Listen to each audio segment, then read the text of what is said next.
இன்றைக்கு ஆண்டவர் என்னிடத்துல பேசின ஒரு வார்த்தையை உங்களோடு நான் பகிர்ந்து கொள்ள இருக்கிறேன். தேவன் நமக்கு உதவி செய்வாராக. நேரடியாக 2 சாமுவேலின் புத்தகம் 22ஆம் அதிகாரம் முதல் வசனத்தையும், கர்த்தர் தாவீதை அவனுடைய எல்லா 2 சாமுவேலின் புத்தகம் 22ஆம் அதிகாரம் முதல் வசனத்தை வாசிக்கிறாங்க. கர்த்தர் தாவீதை அவனுடைய எல்லா சத்துருக்களின் கைக்கும் சவுலின் கைக்கும் நீங்களாக்கி விடுவித்த போது அவன் கர்த்தருக்கு முன்பாக பாடின பாட்டு. அல்லேலூயா. இதே பாடலை தான் நம்ம சங்கீதம் 18ல பார்க்க முடியும். சாம்ஸ் 18 நீங்க எடுத்தீங்கன்னா சங்கீதம் 18னுடைய வசனங்கள் அல்ல, அதனுடைய டாபிக் டைட்டில் மாதிரி ஒண்ணு போட்டிருக்காங்கல்ல, அதுலயும் இதே வார்த்தை சொல்லப்பட்டிருக்கும். ராக தலைவனுக்கு ஒப்புவிக்கப்பட்ட சங்கீதம். கர்த்தருடைய தாசனாகிய தாவீது இந்த பாட்டின் வார்த்தைகளை கர்த்தர் தன்னை தன்னுடைய எல்லா சத்துருக்களின் கையுக்கும் சவுலின் கையுக்கும் நீங்களாக்கி விடுவித்த. அல்லேலூயா. நம்ம 122:1 வாசிக்கும் பொழுது விடுவித்த போது பாடின சங்கீதம்னு இருக்கு. ஆனா இதே 22:1 ஆங்கில மொழிபெயர்ப்புல நான் வாசிச்சுட்டு இருக்கும் போது நான் பார்த்தது in that day, on that day அப்படின்னு ஒரு வார்த்தை கொடுக்கப்பட்டது. ஆனா அது தமிழ்ல வரல. ஆனா 18ஆம் சங்கீதத்தினுடைய டைட்டில்ல டாபிக்ல அதை கொடுத்திருக்கிறாங்க. கைக்கு விடுவித்த நாளிலே. ஹல்லேலூயா. எந்த நாளிலே கர்த்தர் தாவீதை விடுதலை ஆக்கினாரோ அந்த நாளிலே தாவீது பாடின ஒரு அழகான பாடல் தான் இந்த சங்கீதம் 18 1 சாமுவேல் 22ஆம் அதிகாரம். அல்லேலூயா, அல்லேலூயா. இந்த வார்த்தைகளை தேவ ஆவியானவர் எனக்கு காண்பித்து தம்முடைய ஜனமாகிய உங்களை இந்த நாளிலே விடுவிக்க ஆசையாக வந்திருக்கிறார். எத்தனை பேர் ஆமென் என்று சொல்லுகிறீர்கள்? அல்லேலூயா, அல்லேலூயா. நம்முடைய தேவன் விடுதலையை தருகிற தேவன், விடுவிக்கிற தேவன். நாம் ஆராதிக்கிற தேவன் நம்மை விடுவிக்க வல்லவர். அல்லேலூயா. ராஜாவின் கைக்கு விடுவிக்க வல்லவர், சிங்கத்தின் வாய்க்கு விடுவிக்க வல்லவர், அக்கினி சூளைக்கு விடுவிக்க வல்லவர்.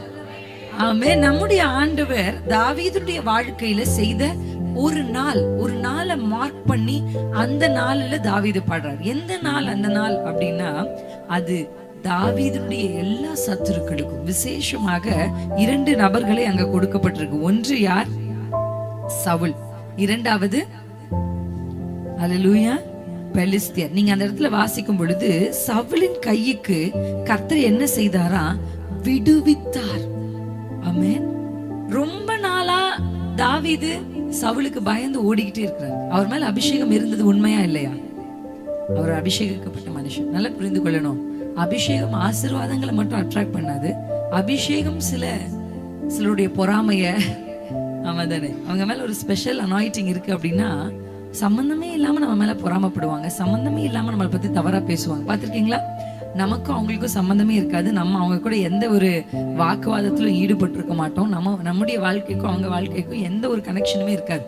ஆனா அவங்க எங்கேயோ உட்காந்துட்டு இல்ல நம்ம காது பட நம்மள உட்காந்து பேசுறதை நீங்க கேட்டிருப்பீங்க. நீங்க மனமடி வாகக்கூடாது. ஏன்னா வேத புத்தகத்தில் அநேக தெய்வ மனிதர்களுக்கு இது நடந்திருக்கு. அல்லேலூயா, ஆமென். கர்த்தர் அதை அவருடைய வாழ்க்கையில அனுமதித்திருக்கிறார். ஆண்டவர் தாவீதின் மேல் அபிஷேகத்தை வைத்த பொழுது தாவீதுக்கு ஒரு பெரிய சத்துருவாய் எழும்பின ஒரு மனுஷன் தான் சவுல். நம்ம வேதத்துல வாசிக்கலாம். 1 சாமுவேல் புத்தகம் 18ஆம் அதிகாரம். உங்களுக்கு முதல்ல ஒரு சில வசனங்களை காண்பிச்சு அதுக்கப்புறம் அதனுடைய ரெவலேஷன்ஸ் உங்களோட நான் பகிர்ந்து கொள்ள விரும்புறேன். 1 சாமுவேலின் புத்தகம் 18ஆம் அதிகாரம் 29வது வசனத்தை நாம் வாசிக்க கேட்க போகிறோம். ஆகையால் சவுல் இன்னும் அதிகமாய் தாவீதுக்கு பயந்து தான் உயிரோடு இருந்த நாளெல்லாம் தாவீதுக்கு சத்துருவாய் இருந்தான். அல்லேலூயா.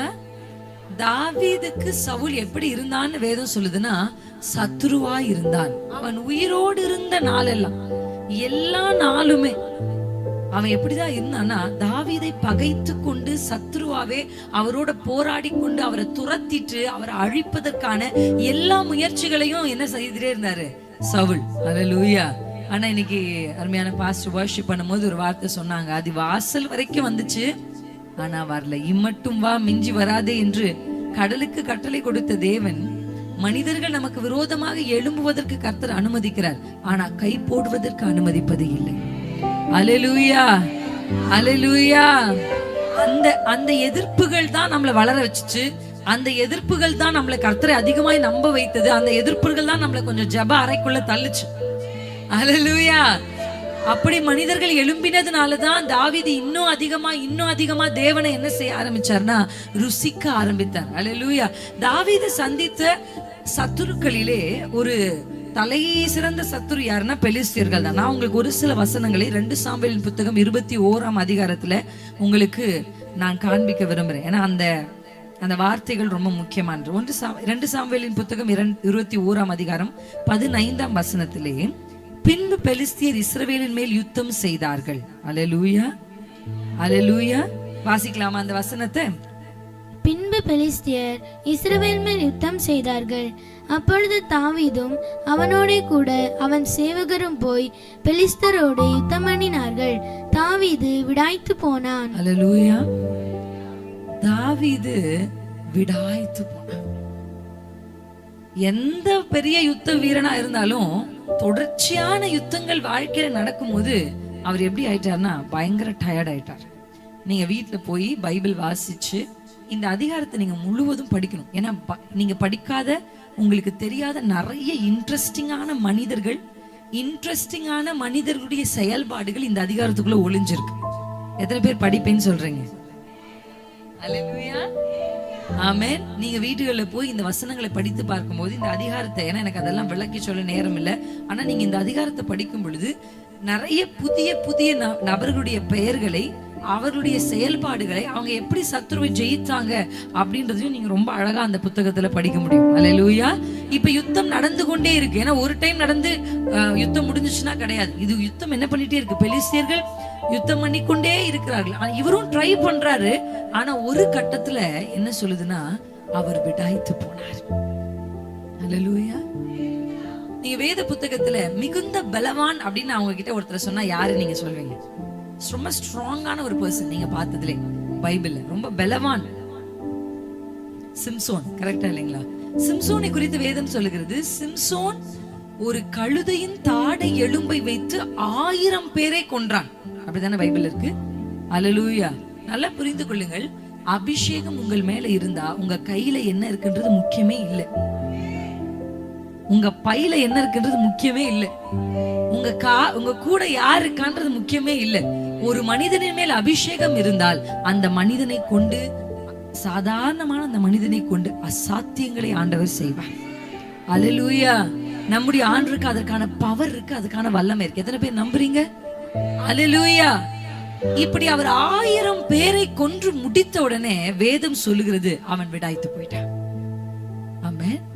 தண்ணி இல்ல, இது எல்லாத்தையும் செஞ்சு முடிச்சிட்டாரு. ஆனா அந்த யுத்தத்தை செய்து முடித்த உடனே அவருக்குள்ள வருகிற ஒரு பெரிய தாகம், அவர் கர்த்தரை நோக்கி கூப்பிட்டான் அப்படின்னு பைபிள்ல வாசிக்கிறோம்.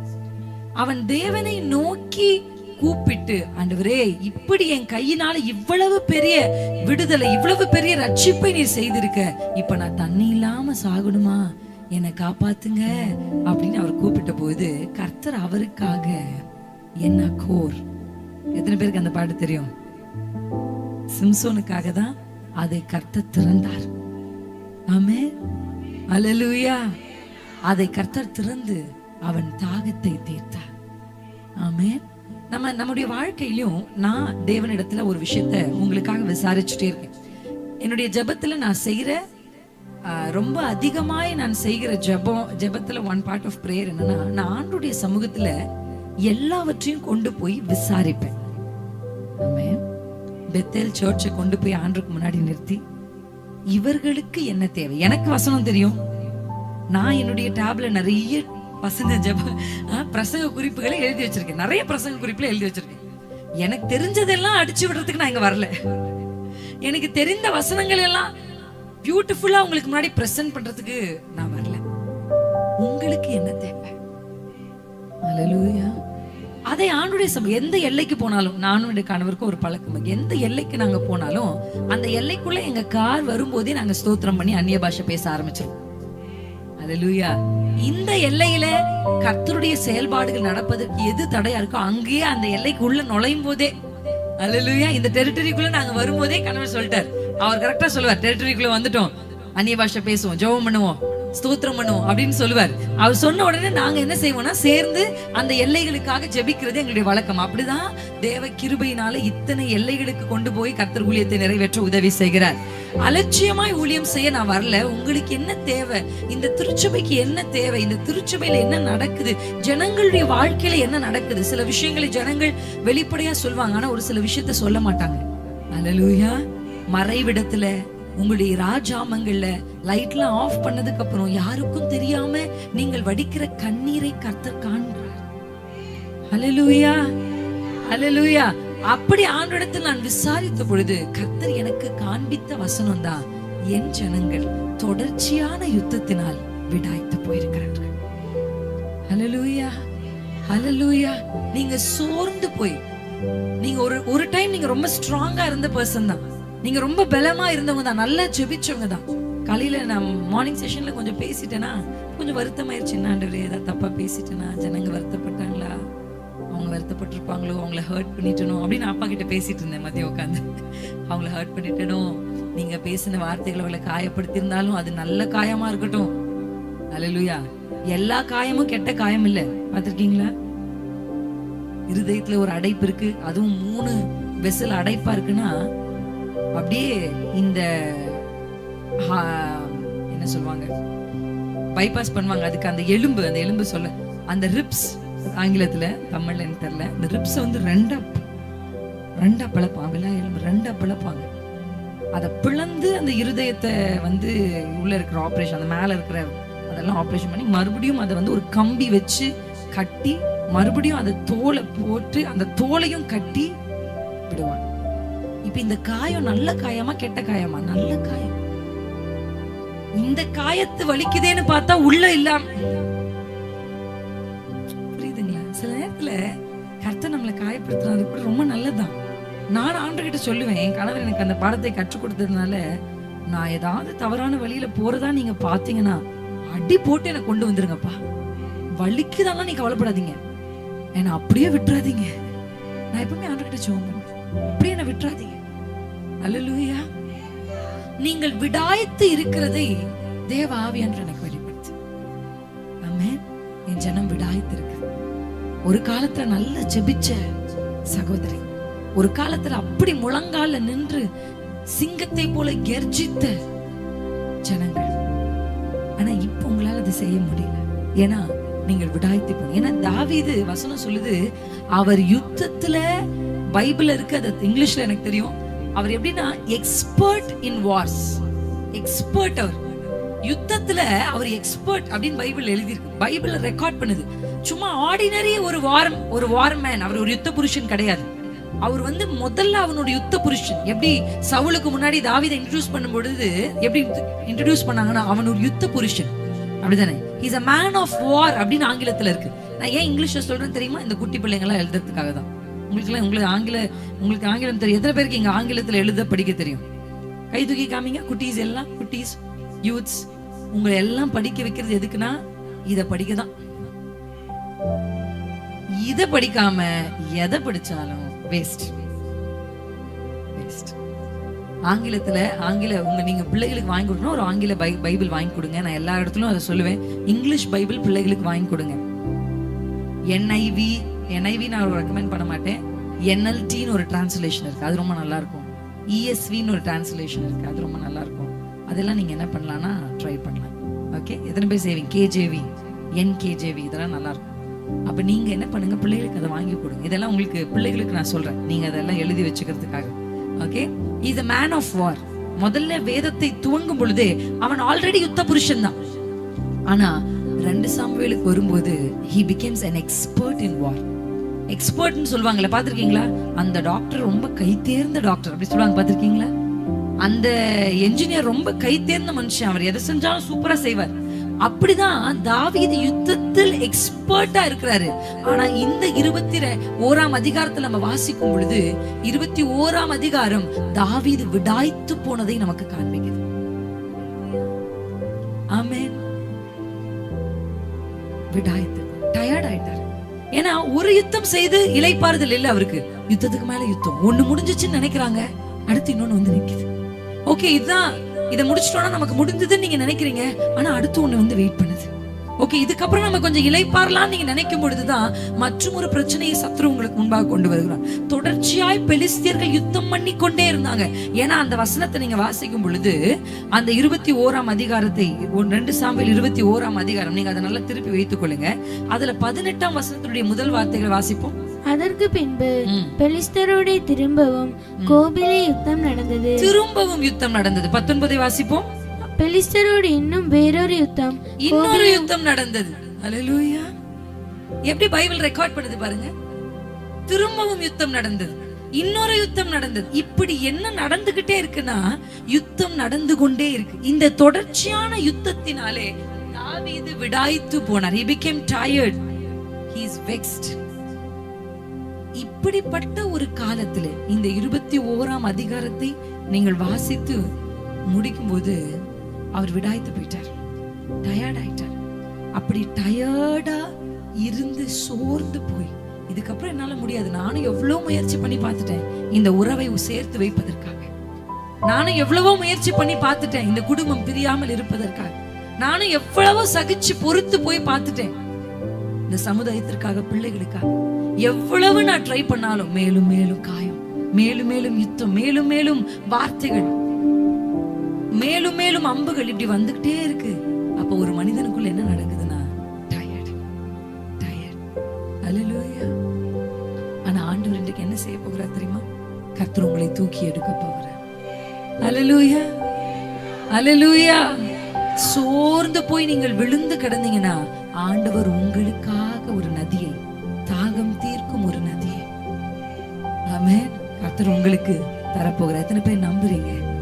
அல்லேலூயா. அப்படி இருந்த தாவீது தான் 21ஆம் அதிகாரத்துல இத்தனை யுத்தங்களை பார்த்து இதே தாவீது தான் வேதம் சொல்லுகிறது 22ஆம் அதிகாரத்துக்கு வரும் பொழுது கர்த்தர் அவனுடைய எல்லா சத்துருக்களின் கைக்கும் அவனை நீங்களாக்கி ரட்சித்தார். அல்லேலூயா. சொல்லுங்க, இந்த நாளிலே இந்த வார்த்தை நீங்க அறிக்கை செய்யணும். எனக்கு ஆண்டவர் கொடுத்த ப்ராஃபெட்டிக்கல் வேர்ட் ஆன் தட் டே. அல்லேலூயா. எனக்கு கர்த்தர் சொல்லி அனுப்பின தீர்க்க தரிசனமான வார்த்தை அந்த நாளிலே. நான் அப்படிதான் ஜெபம் பண்ணிட்டு வந்திருக்கேன். இந்த நாளிலே தொடர்ச்சியாய் வருகிற யுத்தங்கள், மறுபடியும் வந்த யுத்தங்கள் முடிந்ததுன்னு நினைச்சேன், சரியாயிடுச்சு நினைச்சேன், சுகமாயிருச்சு நினைச்சேன். ஆனா டாக்டர் சொல்றாங்க இன்னும் வந்திருக்கு, திருப்பியும் வந்திருக்கு. மருத்துவடைய குறிப்புகள் மறுபடியும் அந்த யுத்தம் துவங்கி இருக்கிறது என்று சொல்லுகிறது. மனிதர்கள் மறுபடியும் முடிஞ்சிருச்சு, செட்டில் ஆயிட்டோம் நினைக்கும் போது மறுபடியும் யுத்தம். கர்த்தர் முடிவு எடுக்க போகிறார். எத்தனை பேர் நம்புறீங்க? கர்த்தர் இன்றைக்கு பெத்தேல் திருச்சபையில் இருக்கிற தேவ ஜனங்களுக்காக, கர்த்தரை நம்பி ஆண்டுடைய சமூகத்துக்கு அடுத்த 3வது 4வது டைம் வந்து உட்கார்ந்து ஆண்டு என்ன என்கிட்ட பேசுவாருன்னு காத்திருக்கிற உங்களுக்காக கர்த்தர் உங்களுக்காக யுத்தங்களை செய்ய போகிறார். அல்லேலூயா. சமீபத்துல தேவ ஆவியானவர் ஒரு பாடலை கொடுத்தார். அந்த பாட்டு வந்து ரொம்ப, அதை எப்பெல்லாம் நான் பாடுறேனோ, எப்பெல்லாம் அந்த ஃபைட் நான் ரொம்ப விடாய்த்து போறேனோ அப்ப இந்த பாட்டை பாடுவேன். ஏன்னா எனக்கு தெரியும் யுத்தம் முடியல, ஆனா நான் டயர்ட் ஆயிட்டேன். எத்தனை பேர் என்ன மாதிரி இருக்கீங்க? இன்னும் நான் ஜெயிக்கல, ஆனா நான் டயர்ட் ஆயிட்டேன், ஜெயிக்கிறதுக்கும் இல்ல. அப்படி ஒரு தடவை நான் ஒரு ஜூம் மீட்டிங் நடத்துவேன் வென்ஸ்டேஸ்ல, புதன்கிழமை பெண்களுக்கான ஒரு ஜூம் மீட்டிங். அதுல அவங்களோட சேர்ந்து வர்ஷிப் பண்ணிட்டே இருக்கும்போது இந்த பாடல் வரி தேவ ஆவியானவர் அப்படியே வர்ஷிப் டைம்லயே கொடுத்தார். யுத்தத்தில் வல்லவரே என் துணை நீரே, என்றென்றும் ஜெயம் நமக்கே, சேனைகளின் கர்த்தரே செயல்படுவீரே, என்றென்றும் ஜெயம் நமக்கே. நம்முடைய ஆண்டவர் யார் தெரியுமா? யுத்தத்தில் வல்லவர். அல்லேலூயா.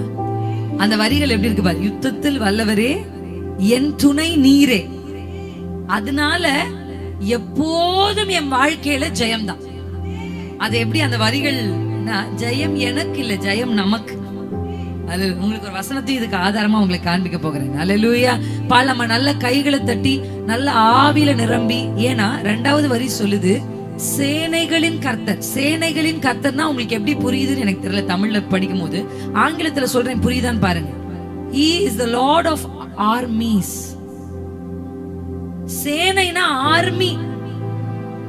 நம்முடைய ஆண்டவர் லார்ட் ஆஃப் ஹோஸ்ட் அப்படி சொல்றாங்க. நம்முடைய ஆண்டவர் யாரு தெரியுமா? அவருக்கு பின்னாடி ஒரு பெரிய சேனையே இருக்கு. படை. அல்லேலூயா. அவர் படைகளின் ஆண்டவர். ஃபாதர் அப்பா எழுதுறார், அது கத்தோலிக்க பைபிள்ல இருந்து எடுத்தாருன்னு நினைக்கிறேன். படைகளின் ஆண்டவர், பராக்கிரமம் உள்ளவர். அல்லேலூயா. அவர் சேனைகளின் கர்த்தர் என்ற வார்த்தையை படைகளின் ஆண்டவர். அப்ப நீங்களும் நானும் ஆராதிக்கிற தேவன் உங்க பக்கத்துல உங்களுக்குள்ள இருக்கிற தெய்வத்துக்கு என்ன இருக்குன்னா சேனை இருக்கு, படை இருக்கு. அல்லேலூயா. யுத்தத்தில் வல்லவரே என் துணை நீரே, என்றென்றும் ஜெயம் நமக்கே. சேனைகளின் கர்த்தரே செயல்படுவீரே, என்றென்றும் ஜெயம் நமக்கே. யுத்தத்தில் வல்லவரே என் துணை நீரே, என்றென்றும் ஜெயம் நமக்கே. சேனைகளின் கர்த்தரே செயல்படுவீரே, என்றென்றும் ஜெயம் நமக்கே. யுத்தத்தில் வல்லவரே என் துணை நீரே, என்றென்றும் ஜெயம் நமக்கே. சேனைகளின் கர்த்தரே செயல்படுவீரே, என்றென்றும் ஜெயம் நமக்கே. மறுபடியும் யுத்தத்தில் வல்லவரே என் துணை நீரே, என்றென்றும் ஜெயம் நமக்கே. தொடர்ச்சியாய் வருகிற பெலிஸ்தியர்களை கர்த்தர் விடுவிக்கிறார்.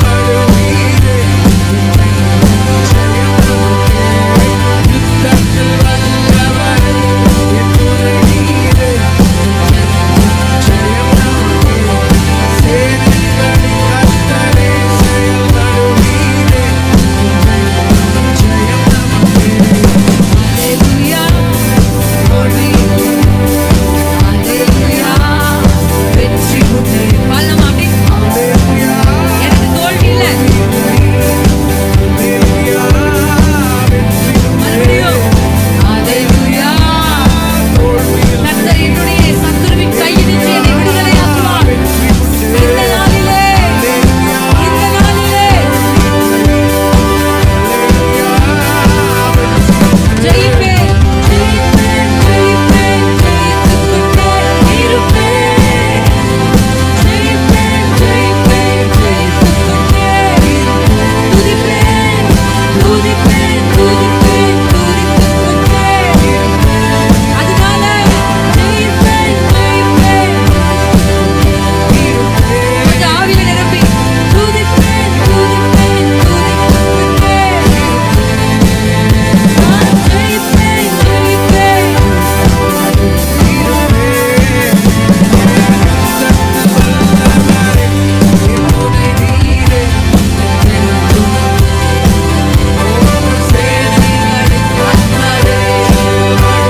உங்களுக்காக செயல்படுகிற தேவன், விடாய்த்து போயிருக்கிற உங்களுக்காக செயல்படுகிற தேவன்.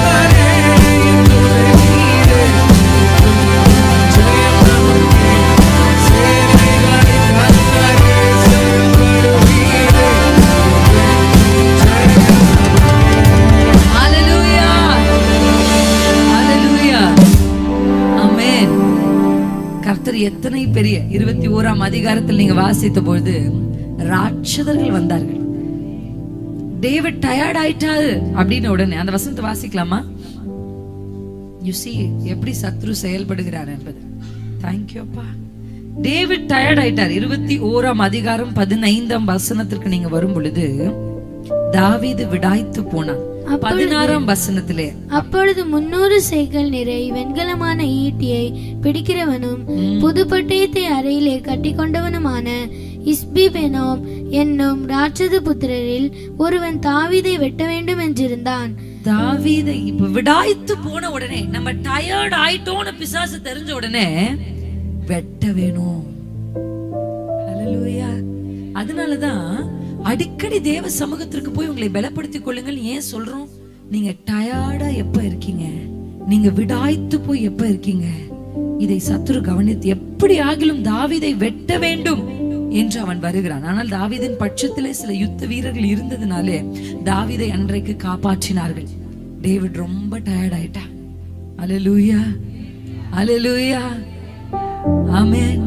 உங்க வாழ்க்கையில விடாய்த்து போயிருக்கிற உங்களுக்காக கர்த்தர் சில மனிதர்களை எழுப்புவார். கர்த்தருடைய சேனை உங்களுக்கு வந்து உதவி செய்யும். ரொம்ப டயர்ட் ஆயிட்டார். ஜீசஸே டயர்ட் ஆயிட்டார். பாத்தீங்களா? 3.5 வருஷம் முடிச்சு கெத்செமனேல சோர்ந்து போயிட்டாரு. கண்ணீரின் பெரு துளிகள் விழுது ரத்தத்தோடு கலந்து. அவருக்கு இருந்த அந்த மிகப்பெரிய சோர்வு, மிகப்பெரிய கலக்கம், அதுல வசனம் சொல்லுகிறது, தேவ தூதர்கள் வந்து அவருக்கு உதவி செய்கிறார். எலியா சோர்ந்து போய் இருக்கும் பொழுது ஆண்டவர் தேவ தூதனை அனுப்பி அவரை பலப்படுத்தினார்.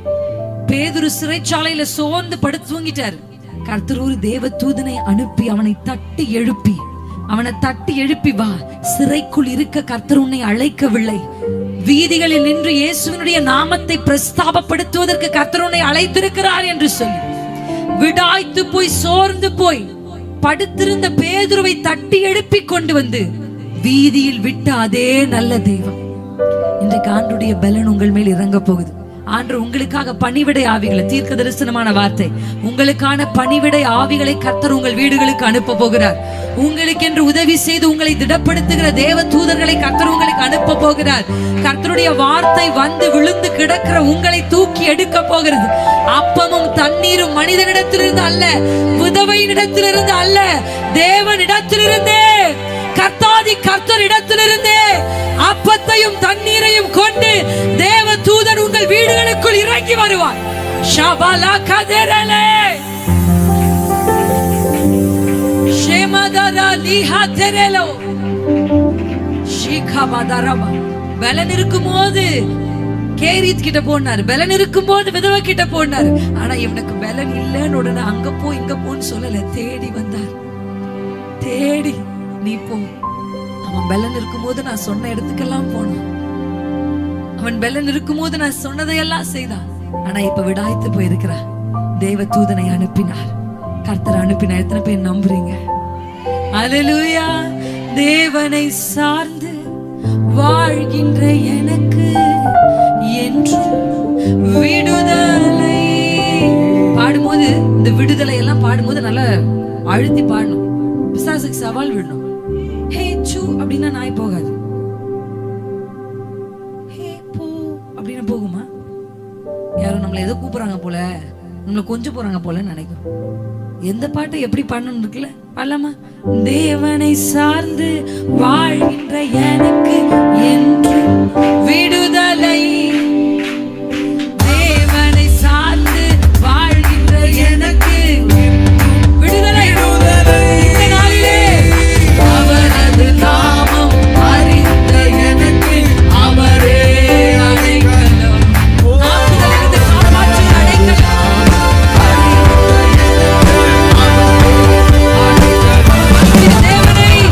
தேவனை சார்ந்து வாழ்கின்ற எனக்கு விடுதலை. இன்று விடுதலை. தேவனை சார்ந்து வாழ்கின்ற எனக்கு விடுதலை.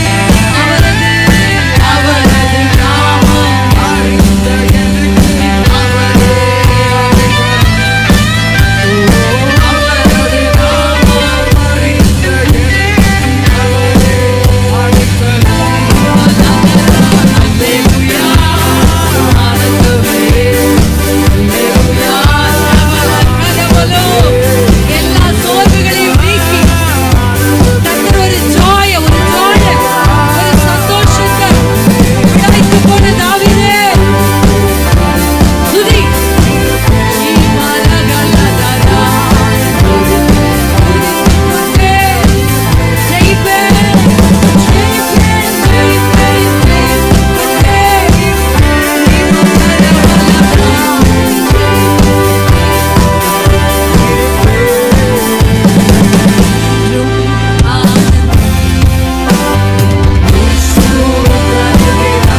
இன்றைக்கு எனக்கு வருகிறார்.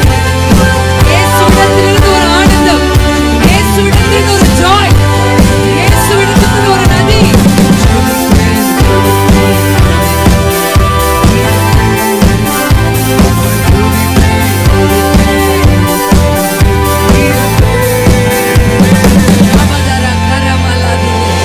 அல்லேலூயா. அல்லேலூயா. விடாய்த்து போனவர்களை தேடி வருகிறவர். ஆமென். உங்களை கர்த்தர் தேடி, உங்களை தேடி இந்த வார்த்தையை, உங்களை தேடி இந்த அப்பத்தை, உங்களை தேடி இந்த தண்ணீரை தொடர்ச்சியாய் வந்த மறுபடியும் ஒரு யுத்தம் நடந்தது, மற்றும் ஒரு யுத்தம் நடந்தது. தொடர்ச்சியான யுத்தங்களை பெலிஸ்தர்கள் செய்து கொண்டே இருந்தாங்க. ஆனா கர்த்தருடைய வேதம் 22ஆம் அதிகாரம் ஒரு நாளை கர்த்தர் வைத்திருந்தார். சொல்லுங்க, ஒரு நாள். அது இந்த நாள். இந்நாளிலே சொல்லுங்க, பிசாசு கேட்கட்டும். இந்த நாளிலே தொடர்ச்சியா வந்துகிட்டே இருக்கல. இந்நாளிலே தொடர்ந்து தொடர்ந்து மற்ற வித்தியாசமான யுத்தங்களை செய்து கொண்டே இருக்கல. இந்நாளிலே இந்நாளிலே இந்நாளிலே சத்துருவின் கையினின்று கர்த்தர் நம்மை விடுதலையாக்குகிறார். ஹல்லேலூயா. அந்த நாளிலே ஒரு பாட்டு பாடுறோம். ஆமென். அந்த நாளில ஒரு பாட்டு. ஹல்லேலூயா. ஒரு பாடலை தாவீது பாட கர்த்தர் உதவி செய்கிறார். பைபிள் இப்படி பாடின சில பேரு நம்ம எல்லாருக்குமே நிறைய பகுதிகள் நமக்கு தெரியும். ஆனா அதுல ஒரு விசேஷமான பகுதியை தேவன் ஜட்ஜஸ், நியாயாதிபதிகள் 5ஆம் அதிகாரம். தேங்க்யூ அப்பா. 5ஆம் அதிகாரம் 1ஆம் வசனத்தை வாசிக்க கேட்போம். முதல் 2 வசனங்கள். அந்நாளிலே தெபோராளும். போதும். எவ்வளவு அழகா இருக்கு பாத்தீங்களா? இதுதான் வார்த்தை. நீங்க இன்னைக்கு எந்த குட்டி பிள்ளைங்கள்ல இருந்து முதியவர்கள் வரையும் நீங்க இன்னைக்கு என்ன செய்தியை வீட்டுக்கு கொண்டு போவீங்கன்னு எனக்கு தெரியாது. ஆனா இந்த வார்த்தையை மட்டுமாக உங்க வீட்டுக்கு கொண்டு போகும். அந்நாளிலே அல்லேலூயா. யுத்தம் வந்துகிட்டே தான் இருக்கு. ஆனா ஒரு நாள் இருக்கு, அதற்கு முடிவை. அல்லேலூயா. உன் நம்பிக்கை வீண் போகாது, நிச்சயமாகவே முடிவு உண்டு. அது நான் ஆங்கிலத்துல படிக்கும் போது நிச்சயமாகவே முடிவு உண்டு, உன் நம்பிக்கை வீண் போகாது. அது ஆங்கிலத்துல எப்படி இருக்குன்னா, உன் எதிர்பார்ப்பு வீண் போகாது. Your expectation will not cut off. எதிர்பார்க்கிறது வீண் போகாது. அல்லேலூயா. நீங்க நம்புறீங்க, கர்த்தர் என்னை விடுதலை ஆக்குவார், கர்த்தர் எனக்கு ஒரு இளைப்பாறுதலை தருவார். வாழ்க்கை முழுசு இப்படி நான் யுத்தம் பண்ணிக்கிட்டே இருக்க போறதில்லை. ஒரு நாள், அந்நாளிலே அப்படி ஒரு நாள் தாவீதுக்கு இருக்குமானால், அப்படி ஒரு நாள் இஸ்ரவேல் ஜனங்களுக்கு இருக்குமானால், அப்படி ஒரு நாள் எனக்கும் இருக்கிறது. சொல்லுங்க, எனக்கு இருக்கு. தாவீதுக்கு இளைப்பாறுகிறதற்கு ஒரு நாளை என் கர்த்தர் கொடுத்திருப்பாரானால், இஸ்ரவேல் ஜனங்களுக்கு ஒரு நாளை கர்த்தர் குறித்திருப்பாரானால், எனக்கும் என் ஆண்டவர் ஒரு நாளை, ஒரு அந்நாளை, அது இந்நாளாய் இந்த நாளாய் ஒரு நாளை எனக்கென்று அவர் குறித்திருக்கிறார். அல்லேலூயா. குறித்திருக்கிறார். அந்நாளிலே தெபோராலும் வாசிக்கலாம். பாராக்கும் பாடின பாட்டாவது. 2வது ரொம்ப முக்கியமான வசனம். கர்த்தர் இஸ்ரவேலுக்காக நீதியை சரி கட்டினது நிமித்தமும், ஜனங்கள் மனப்பூர்வமாய் தங்களை ஒப்பு கொடுத்தது நிமித்தமும் அவரை ஸ்தோத்திரியுங்கள். அல்லேலூயா. இந்த 5ஆம் அதிகாரத்துல என்ன நடக்குதுன்னா, 4ஆம் அதிகாரத்தை நீங்க புரிந்து கொண்டாதான் 5ஆம் அதிகாரத்தினுடைய ஜெய சத்தம் உங்களுக்கு புரியும். அல்லேலூயா. ஆமென். ஒரு சிலருக்கு ஒரு சில விஷயம் ரொம்ப பெருசா இருக்கும். பாத்துக்கீங்களா? அவங்க சொல்லுவாங்க, ஓ இதுக்காக அவங்க ரொம்ப கஷ்டப்பட்டு இருப்பாங்க, இதுக்காக ஒரு பெரிய அச்சீவ்மெண்ட்டை பண்ணியிருப்பாங்க. இந்த லிடியன் நாதஸ்வரம் ஒரு தம்பி கேள்விப்பட்டிருக்கீங்களா? அந்த தம்பி வெளிநாட்டுக்கு போய், மியூசிக் தெரிஞ்சவங்களுக்கு ஒரு வேளை அவரை தெரிஞ்சிருக்கும், தெரியுமா கிப்சனுக்கு? ஓகே. அவர் என்ன பண்ணாரு? ஆர்கெஸ்ட்ரேட் பண்ணார். கரெக்டா இல்லைங்களா? அது ஒரு பெரிய அச்சீவ்மெண்டா. It is not an ordinary thing. உலகத்திலேயே பிரசித்தி பெற்ற மியூசிஷியன்ஸ அந்த சின்ன பையன் அவங்களுக்கு இயக்கி ஒரு பண்ணிருக்காரு. மியூசிக் தெரிஞ்சவங்க கிட்ட அதை விளக்க சொன்னீங்கன்னா, அவங்க என்ன சொல்லுவாங்கன்னா, இது ஒரு பெரிய சாதனை, இட்ஸ் a big thing, பெருசு, இந்த பையன் சாதிச்சிருக்கான்னு சொல்லுவாங்க. ஆனா இசையை பற்றின அறிவில்லாம, இசையை தெரியாத வச்சுக்கலாம், அவங்களுக்கு இசையில பெரிய ஈடுபாடு இல்லைன்னு வச்சுக்கலாம். இப்படிப்பட்ட நபருக்கு அந்த சாதனை ஒரு பெரிய சாதனையா இருக்குமா? அது சாதனை கூட உங்களுக்கு தெரியாது. அந்த நியூஸ் அப்படி தள்ளி விட்டுருவாங்க. அதே இசை தெரிந்த ஒரு நபர், நீங்க ஒரு பாட்டை கேட்கும் போது, பாடல் கேட்கிறோம், ஒரே பாட்டு தான், ஆனா கேட்கறவங்கள வித்தியாசம் இருக்கு. தெரியுமா உங்களுக்கு? ஒரு சில பேர் ஒரு பாட்டை கேட்டா அந்த பாட்டு வரியை கேட்பாங்க. இசை தெரிந்தவர்கள் அந்த இசையை கேட்பாங்க. ரிதம் தெரிஞ்சவங்க அதுல இருக்க ரிதமை கேட்பாங்க. நீங்க ரிதமே கேட்டிருக்க மாட்டீங்க. பாத்திருக்கீங்களா? ரிதம் வாசிக்க தெரிஞ்ச தம்பி கேளுங்க, அவன் எதை பார்த்துட்டு இருப்பான்னா, அந்த ரிதம், அந்த இடத்துல அப்படி பிரேக் போட்டாங்க, அந்த இடத்துல அப்படி யோசிப்பான். இந்த கிட்டார்லாம் எனக்கு மியூசிக் தெரியாத ஒரு பாட்டை கேட்பேன். நான் பாட்டு வரியை தான் ரொம்ப அதிகமா கேட்பேன். டியூன்ஸ் ரொம்ப எனக்கு பிடிக்கும். சில பாடல்கள்லாம் ஜோசப் ஆலின் சாங் எல்லாம் எடுத்து அவர் எப்படி அதுல அப்படி உட்கார வச்சாரு அப்படின்னு அப்படி ரொம்ப ரசிச்சிருக்கேன். உங்க வசனம் தான் பசியாற்றும் உணவு. உங்க பிரசனம் தான் தாகம் தீர்க்கும் தண்ணே. இப்ப நான் பாட்டு வரியா ரசிச்சிருக்கேன். எப்படி அத வசனம் பிரசனம் உட்கார வச்சார் அந்த இடத்துல, அந்த டியூனை எப்படி போட்டார் அப்படின்ற ஒரு ஆசை அந்த வந்து நான் பார்த்து நெகிழ்ந்திருக்கேன். இப்ப நீ ஒரு பேஸ் கிட்டாரிஸ்ட் அப்படின்னா என்ன சிஸ்டர் கேக்குறீங்களா, இந்த ஸ்ட்ரிங்கை வச்சு அப்படின்னு வாசிப்பாங்க பாத்திருக்கீங்களா? அந்த கிட்டாரிஸ்ட் இந்த பாட்டை கேட்க வச்சா அவன் எங்க பேஸ் என்ன போச்சு அப்படின்னு பாப்பான். ஒரு பாடலையே 10 பேர் 10 விதமா ரசிக்கிறாங்க. அல்லேலூயா. உங்களுக்கு புரியுதா? ஜெயிச்சோம் அப்படி சாதிச்சோம் அப்படின்றது எப்ப தெரியும்னா, அந்த பாடுகள் வழியாவோ அதை பற்றின நாலேஜ் இருந்தாதான் அவன் ஜெயிச்சான்றதே தெரியும். பாத்திருக்கீங்களா? ஜெயிச்சானே தெரியும்.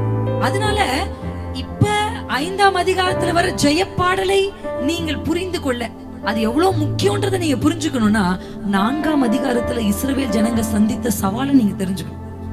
அல்லேலூயா. உங்களுக்கு புரியுதா நான் சொல்ல? எத்தனை பேருக்கு புரியுது? நான் வந்து குழந்தைய வச்சு கஷ்டப்படுறேன், குழந்தைய தூக்கி டிராவல் பண்ண கஷ்டப்படுறேன் அப்படின்னு நாங்க சொல்ல மாட்டோம். பொதுவா நாங்கெல்லாம் போய் ரொம்ப கஷ்டப்படுறோம் அப்படிலாம் சொல்றது இல்ல. ஆனா கேட்பாங்க, பிள்ளைகளை வச்சுட்டு கஷ்டப்படுறீங்களா அப்படின்னு கேட்கும் போது நான் என்ன சொல்றேன்னா, ஆமா கஷ்டமா இருக்கும் பிள்ளைகளை வச்சுட்டு அப்படின்னு சொன்ன. அந்த காலத்துல அம்மா அந்த காலத்துல நாங்க 7 பெத்தோம், அந்த காலத்துல நாங்க 10 பெத்தோம், நாங்க வளர்த்தோம் அப்படின்னு சொல்லுவாங்க. ஒரு சில பேரால பிள்ளைகளை அப்புறம் நாங்களும் தான் ஃபர்ஸ்ட் சண்டே நான் சொல்லுவேன், கேட்பாங்க எப்ப பிள்ளைய தூக்கிட்டு ஊழியத்துக்கு போனீங்க? என் மூத்த பிள்ளைய 64 நாள் தூக்கிட்டு ஊழியத்துக்கு ஆரம்பிச்சிட்டேன். 2வது பிள்ளைக்கு டாக்டர் சொன்னாங்க, பாருங்க இது 2வது சிசேரியன், நீங்க இன்னும் கொஞ்சம் ரெஸ்ட் எடுத்து தான் போகணும், ஃபர்ஸ்ட் நடந்த மாதிரி போயிடக்கூடாது. ஆனா ஜேன் 2வது பிள்ளைய 46 நாள்லயே தூக்கிட்டு ஊழியத்துக்கு வந்துட்டு, சிசேரியன் பண்ண பொண்ணு 2 சிசேரியன் ஆபரேஷன், ஊழியத்துக்கு வந்துட்டேன். அப்ப அவங்க கேட்டா நான் சொல்லுவேன். அப்படி நான் சொல்லும் பொழுது அவங்க நாங்க கூட குழந்தை பிறந்த உடனே அடுத்த சண்டேவே சர்ச்சு தூக்கிட்டு வந்துட்டோம் அப்படின்னு.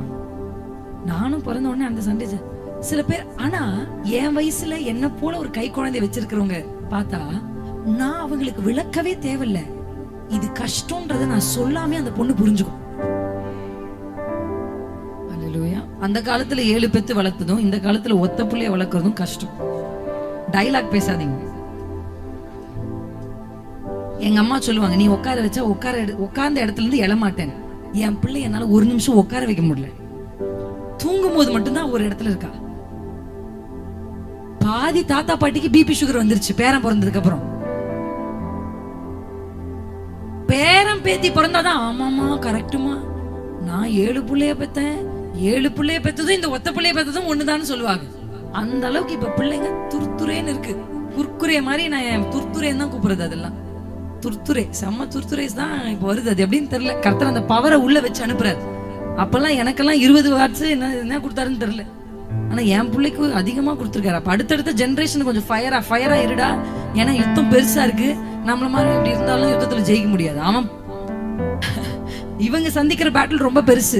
நமக்கெல்லாம் வந்து பிரச்சனைகள் கொஞ்சம் தான், பிள்ளைகளுக்கு ரொம்ப அதிகம்.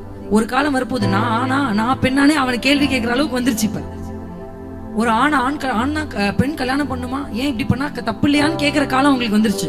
அவங்க சந்திக்க போற சவால் நம்மளை விட பெருசு.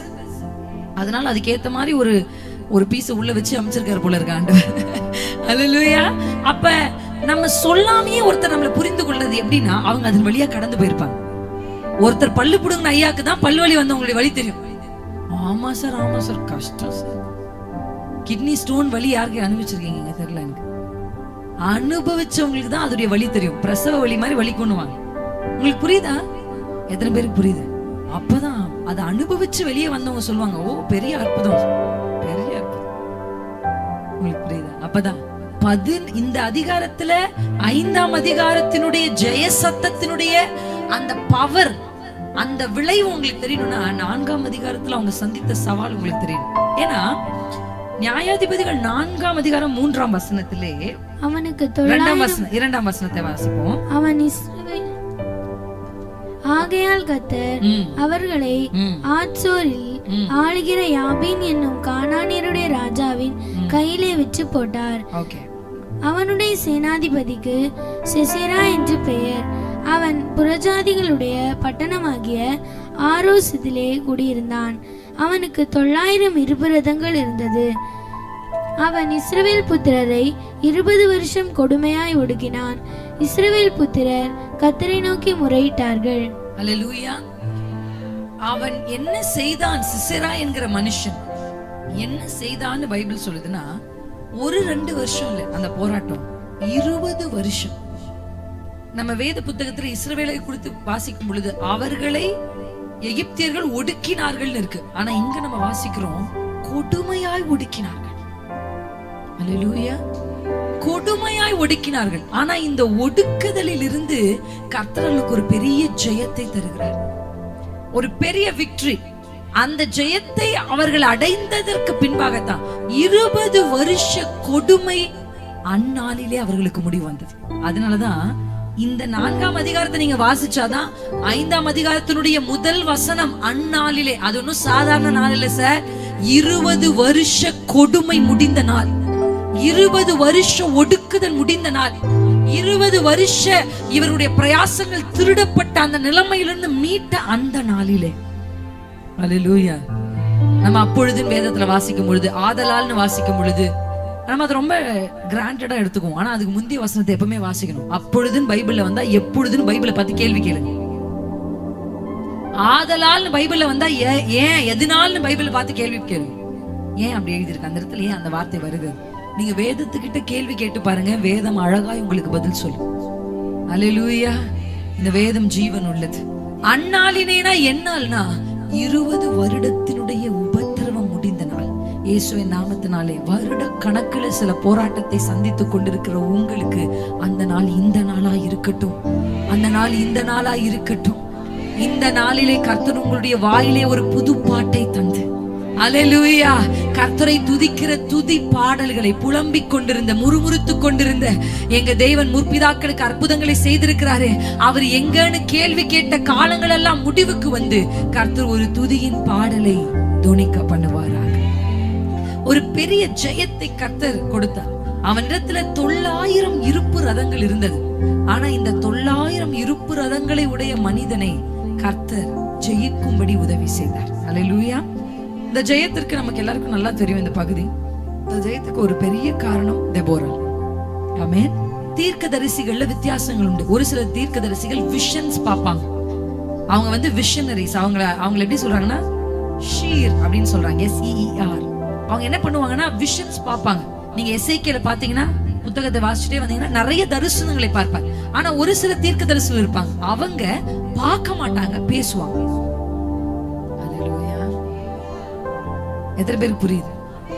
அவங்க பேசுவாங்க. இப்ப எலியா பார்த்தாரா? பேசினார். அல்லேலூயா. பேசுறார். அவரை கொண்டு கர்த்தர் எலிசா இப்படி தீர்க்கதரிசிகள் நீங்க வாசிக்கும் பொழுது, அவர் ஏசாயா இவங்க என்ன பண்ணாங்கன்னா பேசினாங்க. மெஜாரிட்டி அவங்களை கொண்டு கர்த்தர் என்ன பண்ணாருன்னா இடைப்பட்டார். அல்லேலூயா. அப்படி தெபோரால் பார்க்கிற பேசுகிற ஒரு தீர்க்கதரிசியா இருந்தா. அந்த அம்மா பார்த்தாங்க, அந்த அம்மா பேசினாங்க. அவருடைய பங்கு எவ்வளவு பெருசா இருந்துச்சோ, அந்த அம்மா நடக்க போகிறதை, நடக்க வேண்டியவைகளை சொன்னாங்க. ஆனா 2ஆம் வசனம் இதான் நம்ம கொஞ்சம் ஹைலைட் பண்ணி பார்த்துட்டு முடிக்க போறோம். ஆமென். வாசிக்கலாமா? அந்த 5ஆம் அதிகாரத்தினுடைய 2ஆம் வசனத்தை வாசிக்கலாம். கர்த்தர் இஸ்ரவேலுக்காக நீதியை சரிகட்டுதல் நிமித்தமும் ஜனங்கள் மனப்பூர்வமாய் தங்களை ஒப்பு கொடுத்தது நிமித்தமும் அவரை ஸ்தோத்தரியுங்கள். இந்த யுத்தத்திற்காக தேவனை ஸ்தோத்தரிக்கிறதுக்கு அவங்க முதல்ல எடுத்துக்கொண்ட முதல் ஸ்தோத்திரம், நம்ம பாட்டு ரொம்ப அழகா ஸ்தோத்தரிப்பேன் நான் பாடணுமா? ஆமென். அதுல எதை முதலாவது அவங்க எடுத்துக்கொள்றாங்க? ஃபர்ஸ்ட் எதுக்காக தேங்க் பண்றாங்க, ஸ்தோத்திரம் பண்றாங்கன்னா, கர்த்தர் நீதியை சரி கட்டினார். அல்லேலூயா. 1. 2வது, நீதியை சரி கட்டுகிற தேவனுக்கு தன்னை ஒப்பு கொடுத்த ஜனங்களுக்காக நன்றி சொல்றாங்க. ஒரு யுத்தத்தை ஜெயிக்கணும்னா தேவனும் முக்கியம், தேவனுக்கு ஒத்துழைக்கிற மனிதர்களையும் கர்த்தர் தேடுகிறார். இது தமிழ்ல இப்படி இருக்கு, இங்கிலீஷ்ல நிறைய டிரான்ஸ்லேஷன், வித்தியாசமான டிரான்ஸ்லேஷன் நான் படிக்கும் போது ஒரு வார்த்தையை கண்டுபிடிச்சேன், வாலண்டியர். வாலண்டியர் எத்தனை பேர் கேள்விப்பட்டிருக்கீங்க? ஒரு கூட்டம் நடக்கணும்னா அதுல ஒரு 10 வாலண்டியர் வேணும்னு கூப்பிடுவாங்க, பாத்திருக்கீங்களா? அவங்க என்ன செய்வாங்கன்னா உதவிகளை செய்வாங்க. இவங்களை நீ தான் வரணும் அப்படின்னு அவங்களை கட்டாயப்படுத்த மாட்டாங்க. இப்படி ஒரு மீட்டிங் நடக்குது, யாராவது வாலண்டியர் பண்ண விரும்புறீங்களா அப்படின்னு ஒரு அழைப்பு மைக்ல இருந்து வருது அப்படின்னா, யாரு மனப்பூர்வமா நான் வரேன், நான் ஹெல்ப் பண்றேன், நான் உங்களுக்கு உதவி செய்யறேன், என்னால முடிஞ்சதை செய்யறேன் அப்படின்னு வர்றவங்க தான் வாலண்டியர்ஸ். பைபிள்ல சொல்லியிருக்கு, கர்த்தர் நீதியை சரி கட்டணும்னா அதற்கு தன்னை ஒப்பு கொடுக்கிற வாலண்டியர்ஸ் ஆண்டவருக்கு தேவை. அல்லேலூயா. இந்த யுத்தத்தில் ஜெயிக்கிறதற்கு ஒரு தீர்க்கதரிசி தேவை. ஆனா அந்த தீர்க்க தரிசனத்தை நிறைவேற்றுகிறதற்கு யுத்த புருஷர்கள் தேவை. ஆமென். அந்த யுத்த புருஷர்கள் ஆண்டவர் ஒரு யுத்தத்துல ஜெயமாய் ஜெயிச்சு முடிக்கிறதுக்கு, யுத்தங்களை ஜெயிப்பதற்கு ஆண்டவர் செய்கிற ஒரு வார்த்தையை உங்களுக்கு காண்பிப்பதற்கு முன்பாக ஒரு வசனத்தை, யாத்திராகமம் 14ஆம் அதிகாரம் 30வது வசனத்தை நாம் வாசிக்கலாம். இவ்விதமாய் கர்த்தர் அந்நாளிலே இஸ்ரவேலர் எகிப்தியரின் கைக்கு தப்புவித்து ரட்சித்தார். கடற்கரையில் எகிப்தியர் செத்து கிடக்கிறதை இஸ்ரவேலர் கண்டார்கள். அல்லேலூயா. அந்நாளிலே வந்துச்சா? இந்த வசனங்களை நான் வாசிக்கும் போது என் கண்களுக்கு ஆச்சரியமா இருந்ததுன்னா, எங்கெல்லாம் கர்த்தர் சத்துருக்களை முறியடிக்கிறாரோ அதற்கு ஒரு நாள் அப்பா குறிச்சு வச்சிருக்காரு. இங்கேயும் அந்நாளிலே அந்த அந்நாளாவது 20 வருஷத்தினுடைய முடிவு. ஆனா இந்த அந்நாளிலே 430 வருஷத்தின் முடிவு. கொஞ்ச நெஞ்சம் இல்லை. அப்ப நீங்க உங்களுக்கு புரியுதா? கர்த்தர் எனக்கு ஒரு முடிவை, என் யுத்தத்திற்கு ஒரு முடிவை, என் போராட்டங்களுக்கு ஒரு முடிவை கர்த்தர் வைத்திருக்கிறார். ஒரு நாள், அந்த அந்நாள் எனக்கும் ஒரு நாளை கர்த்தர் குறித்திருக்கிறார். அந்த விசுவாசத்தை நான் உங்களுக்குள்ள, ஏன்னா அந்த நாள்ல நீங்க கர்த்தருக்கென்று புது பாடலை தான் பாடுவீங்க. நீங்க கர்த்தருக்கென்று ஸ்தோத்திர பாடலை தான் பாடுவீங்க. நீங்க கர்த்தரை துதித்து பாடுகிற பாடல்களை கர்த்தர் உங்கள் நாவிலே தருவார். எத்தனை பேர் ஆமென்னு சொல்றீங்க? அல்லேலூயா, அல்லேலூயா. கர்த்தர் அன்றைக்கு மோசேயினுடைய கண் பார்க்க கடற்கரையிலே எகிப்தியர்கள் செத்து கிடக்கிறதை இஸ்ரவேலர்கள் கண்டார்கள். யுத்தம் முடிஞ்சிச்சு, நீங்க பாப்பீங்க. உங்கள் சத்துருக்கள் தோற்று போனதை நீங்க பாப்பீங்க. உங்களோடு போராடினவர்களை நீங்க தேடியும் காணாதிருப்பீங்க. கர்த்தர் அற்புதம் செய்வார். நம்புறீங்களா? ஆமென். எனக்காக கர்த்தர் செய்து முடிப்பார். எனக்காக செய்து முடிப்பார். அதை செய்து முடிக்க இந்த கடற்கரையிலே எகிப்தியர்கள் மறிக்கிறதுக்காக ஆண்டவர் காற்றை வீசினார். எத்தனை பேருக்கு தெரியும்? ராம் முழுவதும் ஒரு காற்று வீசப்பட்டு அந்த காற்று கடலின் மேல அடிக்க ராம் முழுவதும் நைட்டு ஃபுல்லா டைம் எடுத்துதான் இந்த கடல் பிரிஞ்சிருக்கு. நம்ம அனிமேஷன் மூவில பாக்குற மாதிரி இல்ல, சர் அப்படின்னு அப்படி ஆகல. காற்று அதை என்ன செய்திருக்குன்னா பிரிச்சிருக்கு. ஆனா காற்று அதை ஜனங்கிட்ட கேட்டீங்கன்னா அது நைட்ல நடந்துச்சு. அதனால ஜனங்க எப்படி சார் செங்கடல் பிளந்துச்சு? இஸ்ரவேல்காரர்கிட்ட மைக் கொடுத்து, உங்களை திடீர்னு ஒருத்தர் கூப்பிட்டு மைக் கொடுத்து உங்ககிட்ட கேள்வி கேட்கிற மாதிரி இஸ்ரவேல கிட்ட போய் மைக் கொடுத்து, சரி சொல்லுங்க, அந்த கடல் பிளந்துச்சுன்னு கேள்விப்பட்டோமே, எப்படி பிளந்துருச்சு அப்படின்னா அவங்க என்ன சொல்லுவாங்கன்னு நினைக்கிறீங்க? எப்படி பிளந்துச்சு தெரியுமா? எங்க கூட்டத்துல ஒருத்தர் இருக்காரு, தலைவர் மோசே, அவர் கோலை அடுத்து இப்படி ஒரு அடி அடிச்சாரு பாருங்க, பிளந்துச்சுன்னு சொல்லுவாங்க. செய்கிறவர் அவர்தான், ஆனா ஜெயத்தை நம்ம கையில தராரு பாருங்க. கோல்ல அடிக்கிறது மட்டும் தான் மோசே செஞ்சது. ஆனா கடல் பிளந்தது எதனால தெரியுமா? காற்றுனால. ஜெயத்தை உங்கள் கைகளுக்கு தருவார், உங்களுக்கு செய்வார். உங்க ஜெபத்தினால்தான் இந்த குடும்பம் நிக்குதுன்றத ஆமோதிக்கிற ஒரு காலம் வந்துருச்சு. இப்ப உங்க ஜெபத்தை பரியாசம் பண்றாங்க. இப்ப நீங்க ஆலயத்துக்கு போறத பரியாசம் பண்றாங்க. நீங்க இப்ப கர்த்தருக்காக வைராக்கியம் பாராட்டுறத கேலி பண்றாங்க, கிண்டல் பண்றாங்க. ஆனா ஒரு காலம் வருது, நீ ஜெபித்ததினால தான், நீங்க தேவ சமூகத்துக்கு வந்ததுனால தான், உங்களால தான் இது நடந்தது என்று தலைமுறையாய் உங்களை குறித்து சொல்லப்படுகிற ஒரு நாள், ஒரு நன்னாள், அந்நாள், இந்நாள் வருகிறது. அல்லேலூயா, அல்லேலூயா, ஆமென். ஆண்டவர் அதை உங்களுக்கு செய்ய போகிறார். இதை எதை கொண்டு மோசே செஞ்சார்? நம்ம எல்லாருமே 144வது சங்கீதத்துக்கு நேரா நம்முடைய கவனத்தை கொண்டு வரலாம். Thank you, thank you daddy. 144வது சங்கீதம் தாவீதின் சங்கீதம். அல்லேலூயா.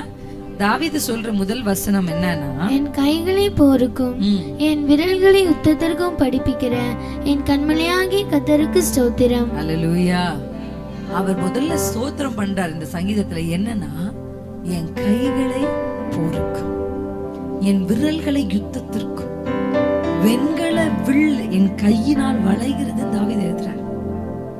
தாவீது ஒரு ஆர்டினரி பர்சனா இருந்தா கூட அவர் மனப்பூர்வமாய் கர்த்தருடைய யுத்தத்துக்கு தன்னை அர்ப்பணித்தவர். அல்லேலூயா. 4 பேர் சேர்ந்து போய், நம்ம எல்லாம் பாத்திருக்கீங்களா? யாராவது ஒருத்தர் வந்து ஒரு பாட்டு பாடுங்க அப்படின்னா பசங்க ஏய் இவன்தான்கான்னு சொல்லுவாங்க. பாத்திருக்கீங்களா? அப்படிதானே? அவன் போக மாட்டான், இவன்தான் அப்படின்னு காமிச்சு கொடுப்பாங்க. டேவிட் கோலியாத்துக்கு முன்னாடி 4 பேர் தள்ளி விட்டதுனால போய் நிக்கல. என்ன பண்ணல? 4 பேர் தள்ளி விட்டதுனால அவர் போய் நிக்கல. அவர் எதற்கு மனப்பூர்வமாய் வாலண்டியர் பண்ணார். நான் போறேன்னார். அல்லேலூயா. அவரே போய் நான் போறேன் சார், அவரே தன்னை குறித்து சொல்றார். யாராவது நம்மளை குறிச்சு வந்து சொல்லணும்ன்ற அவசியம் இல்ல.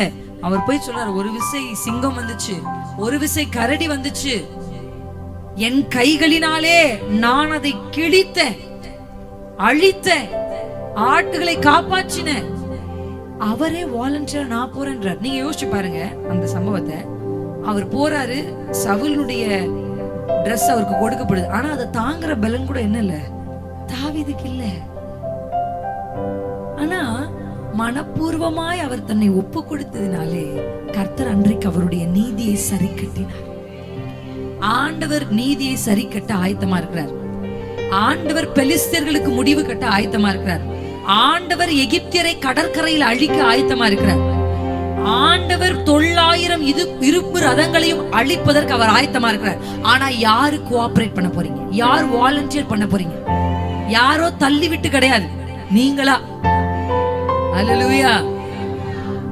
ஒரு தடவை நான் போய் சென்னையில நான் படிக்கும் போது போயிட்டு இருந்த ஒரு சர்ச். அந்த சர்ச்சுக்கு பேரு C3 Christian community centre. English சர்வீஸ்க்கு தான் நான் போவேன்.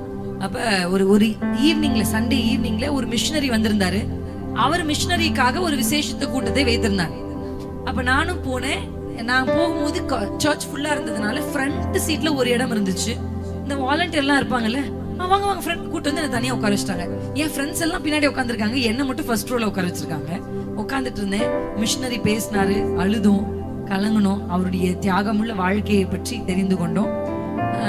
முடிச்சதுக்கு அப்புறம் அந்த எங்க பாஸ்டர், அவர் பேர் மார்க்கஸ், இப்ப அவர் வந்து யுஎஸ்ல இருக்காரு. பாஸ்டர் மார்க்கஸ் என்ன கேக்குறாருன்னா, யாரு உங்க வாழ்க்கையை கர்த்தருக்காக அர்ப்பணிக்க போறீங்க? கர்த்தருக்காக எழுப்பி யாரு ஊழியம் செய்ய போறீங்க? நான் நினைச்சேன் இவ்வளவு உருக்கமான ஒரு சாட்சியை கேட்டதுக்கு அப்புறம் மொத்த சபையும் கை தூக்கணும். யோசனையே இல்லாம சப்கான்சியஸ்ல நான் வந்து இப்படி கை தூக்கிட்டேன். ஆனா நான் கை தூக்கிட்டு திரும்பி பார்த்தா அந்த மொத்த சர்ச்சிலே நான் மட்டும்தான் கை தூக்கியிருக்கேன். அப்பெல்லாம் ஊழியத்துக்கு போற ஐடியாவே கிடையாது எனக்கு. ஊழியமா அப்படியெல்லாம் ஒரு, அதாவது அப்படி ஒரு இதுவே இல்ல, ஒரு ஐடியாவே இல்ல. உடனே பாஸ்டர் மார்க்கஸ் ஸ்டேஜ்ல இருந்து இறங்கி வந்து மைக்க வச்சு என்கிட்ட கொடுக்குறாரு. மைக்ல, பிரின்சி, எது வாட் இன்ஸ்பயர்ட் யூ? எது உன்னை இன்ஸ்பயர் பண்ணது ஊழியத்துக்காக உன்னை ஒப்பு கொடுக்கிறது? நான் திரும்பி என் ஃப்ரெண்ட்ஸ் எல்லாரும் கை தூக்குங்கடி, தூக்குடின்ற ஒருத்தி கை. That was a volunteer act. அதாவது எல்லாரும் என்ன தூக்குன்னு சொல்லல. அந்த உருக்கமான ஒரு மனிதனுடைய மிஷனரியின் சாட்சியை கேட்கும் போது என்னால கை தூக்காம, ஆனா நான் நினைப்பேன், அந்த நாள் எப்பவுமே நினைப்பேன், நான் கை தூக்குனது யாரு பார்த்தாங்களோ இல்லையோ அவர் பார்த்துட்டாரு. வாலண்டியரா வந்தேன். பிரசங்கிக்கு தெரியுமா பிரின்சி? தெரியாது. ஊழிய பின்னணி இருக்கா? இல்ல. உங்க அப்பா பாஸ்டரா? இல்ல. பைபிள் காலேஜ் படிச்சா? இல்ல. ஒண்ணுமே இல்ல. ஆனா கையை தூக்கிட்டு சார். ஊழியம் பத்தி ஐடியாவே இல்ல. இப்ப ஒரு பேட்டர்ன் இருக்கு பாருங்க, இந்த பென்டெகாஸ்டல் மினிஸ்ட்ரி பேட்டர்ன். தெரியாது. எனக்கு தெரிஞ்ச ஊழியக்காரர்கள் வேற. இந்த பேட்டர்ன் கூட எனக்கு தெரியாது சார். ஆனா கையை தூக்கிட்டேன். கர்த்தர் என்னை கை பிடிச்சிட்டார். வாலண்டியர், மனப்பூர்வமாய் தன்னை கொடுத்த ஜனங்களை. நீங்க யுத்த புருஷர்களா இருக்க வேண்டாம். உங்க கையை கொடுங்க, அவரே பழக்க வச்சிருவாரு, அவரே ட்ரெயின் பண்ணிடுவாரு. அல்லேலூயா. நீங்கள் மனப்பூர்வமாய் உங்களை கொடுத்தால் போதும். அந்த யுத்தத்தில் ஜெயம் கர்த்தரால் தான் வரப்போகுது. காற்று தான் அதை செய்ய போகுது, செங்கடல் அவர்களை மூழ்கடிக்க போகுது. ஆனா கர்த்தருக்கு உங்கள் கையும் உங்கள் கையில் இருக்கிற அந்த காய்ந்த கோலும் தேவை. அல்லேலூயா, அல்லேலூயா. எத்தனை பேருக்கு புரியுது நான் சொல்றது? ஆமென். கர்த்தர் அதை எதிர்பார்க்கிறார். உங்களை யாரும் தள்ளணும்னு அவசியம் இல்லை. மாம்பழ சீசன் தானே இது. எல்லாரும் எத்தனை பேர் சாப்பிட்டீங்க? அந்த காலத்துல எல்லாம் அந்த வாசனையே அப்படி இருக்கும். இப்பெல்லாம் அப்படி பண்ண கூட வாசனை வர மாட்டேங்குது இல்ல இல்ல. ஏன்னா கல்லு வச்சு பழுக்குறாங்க, இல்ல புகை போட்டு பழுக்க வைக்கிறாங்கன்னு சொல்றாங்க. என் அம்மா ஒரு வார்த்தை சொல்லுவாங்க, தானா கண்ணிஞ்சாதான் பல ருசியா இருக்கும் அப்படி சொல்லுவாங்க. படிக்காம ஏமாத்தனா சொல்லுவாங்க அந்த வார்த்தையை. நீயா படிக்கணும், ஆசையா படிக்கணும், நீயா புக் எடுத்து வச்சு படிக்கணும், படி படின்னு ஒருத்தர் சொல்லக்கூடாது அப்படி சொல்லுவாங்க. அப்ப ஒரு பழமே ஒரு கனியே அந்த மரத்துல தானா கனிஞ்சு அந்த மரத்துல இருந்து அது வெளியே வரும்போது அதனுடைய ருசி ரொம்ப வித்தியாசமா இருக்கு. அதை ஃபோர்ஸ்ஃபுல்லா பண்ணும் போதும் அதுக்கு ஒரு அது தானா மனப்பூர்வமாய் அந்த மரம், அந்த பழம், அந்த கனி, அந்த காய் அந்த மரத்தோடு இணைந்திருக்கிறதுனாலே அந்த பழம் ஆகுது பாருங்க. அதோடைய டேஸ்டே வேற. அல்லேலூயா. எங்கேயாவது மரம் கனி கொடுக்க கனி வெளியே வா அப்படின்னு முக்கி பார்த்திருக்கீங்களா?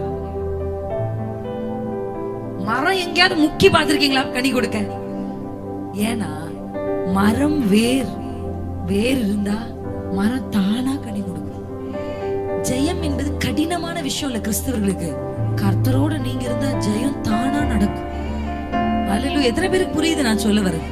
என்னால அன்பு செலுத்த முடியலன்னு எத்தனை பேர் கஷ்டப்படுறீங்க? நானும் ட்ரை பண்றேன், முடியல, வெறுப்பாயிரேன், கடுப்பாயிரேன், அப்படி யாராவது இருக்கீங்களா? நான் சொல்லட்டுமா? அப்பாவோட டைம் ஸ்பெண்ட் பண்ணி பாருங்க, அன்பு தானா வரும் சார். ஆவியின் கனிக்காக நீங்க போராட வேண்டாம். 40 நாளா ஃபாஸ்ட் பண்ண வேண்டாம். கனிக்காக வரத்துக்காக வேணா ஃபாஸ்ட் பண்ணிக்கோங்க. கனிக்காக நீங்க ஃபாஸ்டிங் எல்லாம் பண்ண வேண்டாம் சார். கர்த்தரோட இருக்கிறதுக்காக போங்க ஃபாஸ்டிங். உபவாசிக்க போகும் பொழுது எவ்வளவுக்கு எவ்வளவு ஒரு மனுஷன் தேவனோடு சஞ்சரிக்கிறார்களோ அவ்வளவுக்கு அளவு தானா கனி வெளியே வரும் சார். மரம் கஷ்டப்பட வேண்டிய அவசியம் இல்லை, குணம் தானா வரும். அல்லேலூயா. மனப்பூர்வமாய் உங்களை இன்றைக்கு நீங்க கொடுத்தீங்கன்னா உங்கள் கைகளை போருக்கு, உங்கள் விரல்களை யுத்தத்திற்கு அவர் பழக்க வைப்பார். நானா பழகிரல, நானா கத்துக்கல. நான் பிறக்கும் போதே எந்த டாக்டரும் பிறக்கும் போதே டாக்டர் இல்ல, எந்த என்ஜினியரும் பிறக்கும் போதே என்ஜினியர் இல்ல. அதுக்காக அவங்க போய் படிச்சு பிரயாசப்பட்டு கற்றுக்கொண்டு விழுந்து அடி வாங்கி அசைன்மெண்ட் எழுதி பிரசன்டேஷன் பண்ணிதான் டாக்டர். அல்லேலூயா. பழக்கு விக்கிறதுக்கு அவங்களுக்கு ஒரு ஸ்கூல் இருக்கு. அது மாதிரிதான் பரிசுத்த ஆவியானவர், ஸ்கூல் ஆஃப் ஹோலி ஸ்பிரிட். இந்த ஆவியானவர் உங்களை பழக்க வைப்பார்.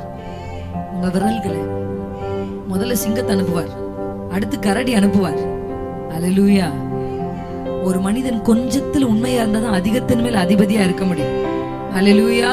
10 ரூபாய் கீழே விழுந்து கிடந்தா அது என்ன பண்ணணும்னு யோசிக்காம அது சரியா டீல் பண்ணாதான் உங்களை நம்பி கர்த்தர் ஒரு 1000 ரூபாய் தருவார்.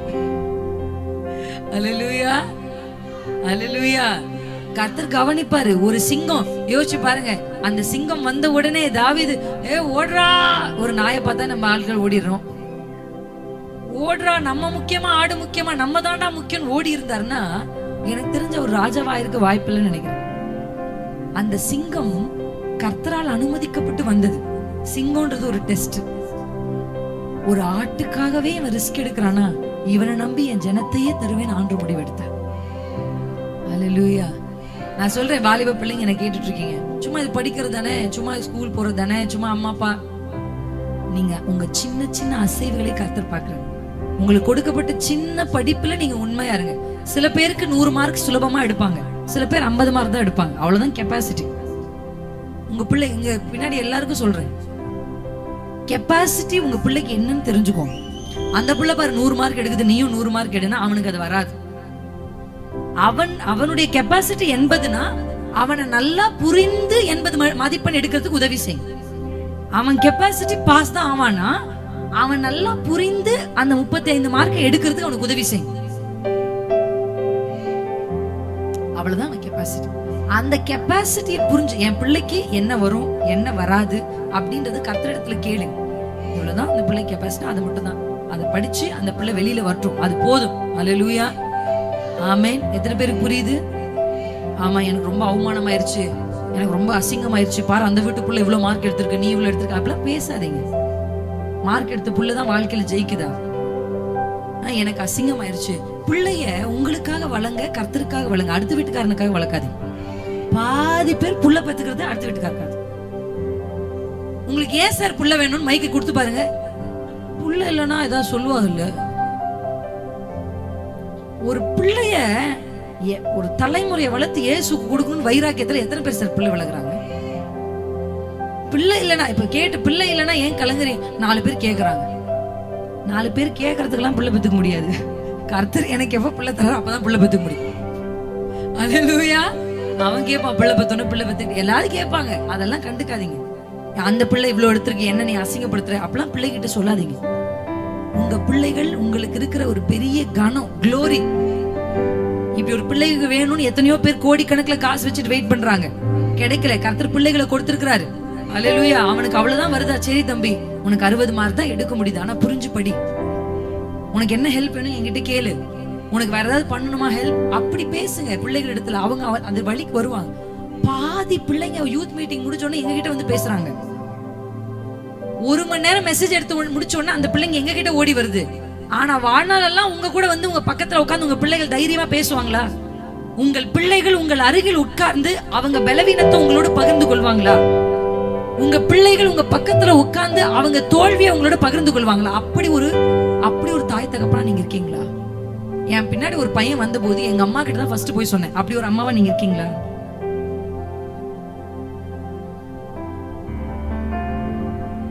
அப்படி இருக்குமா? முதல்ல உங்கள் பிள்ளைகளுக்கு நீங்க நல்ல நண்பர்களா இருந்து பாரு. படிப்பு முக்கியம், இது படி அதே பேசினா கூட நான் பார்த்திருக்கேன். ஒரு அப்பா ஒரு பையன் கிட்ட பேசினா, ஒரு அம்மா பேசினாலும் ஒண்ணு சாப்பாடு சாப்பிடு சாப்பிடு சாப்பிடு, அடுத்து படி படி படி. இதை தவிர நீங்க என்னதான் உங்க பிள்ளைங்கிட்ட பேசுறீங்க? இல்லையா, ஐயோ மாமா என்ன சொல்லுவான், அத்தை என்ன சொல்லுவா, இதான் பேசுறீங்க. இதை தவிர்த்து நீங்க என்ன சார் பேசுறீங்க? நல்லா யோசிச்சு பாருங்க. நான் சொல்றது போயினா எழுந்து வந்து இங்க கேளுங்க. நான் கேள்வி கேட்க முடியாது, ஏன்னா நீங்க இதை மட்டும் தான் பேசுவீங்க. மிஞ்சு போனா கிறிஸ்தவர்களா இருக்கிறதுனால ஜெபம் பண்ணு, பைபிள் படி, சர்ச்சுக்கு வா, இதை பேசுவீங்க. கரெக்டா இல்லையா? 4 பாயிண்ட் தான் மெஜாரிட்டி பெற்றோர்களே பிள்ளைங்கிட்ட பேசுறது. இவங்க எல்லாருமே எனக்கு வந்து அக்கா கை கொடுக்க போறாங்க முடிச்சோன்னு. கரெக்டா வந்துருவீல்ல? இவ்வளவுதான் நம்ம பேசுறோமே. தம்பி சந்தோஷமா இருக்கியா, பயமா இருக்கா, அவன் எமோஷனை பத்தி எப்ப பேசுறீங்க? எல்லா வாலிபர் நீங்களும் வாலிப பருவத்துல உங்களுக்கும் உணர்ச்சிகள் இருந்தது. எல்லா பிள்ளைகளுக்கும் ஒரு ஆண் பிள்ளைய பார்த்தா ஒரு பொண்ணு பிள்ளைய பார்த்தா அப்படி ஒரு ஃபீலிங் வரும். ஆனா அந்த ஃபீலிங்கை சேனலைஸ் பண்ண சொல்லி கொடுங்க. உணர்வுகளை பத்தி பேசுறீங்களா? உணர்ச்சிகளை கட்டுப்படுத்துறது குறித்து உங்க பிள்ளைகளோட பேசுறீங்களா?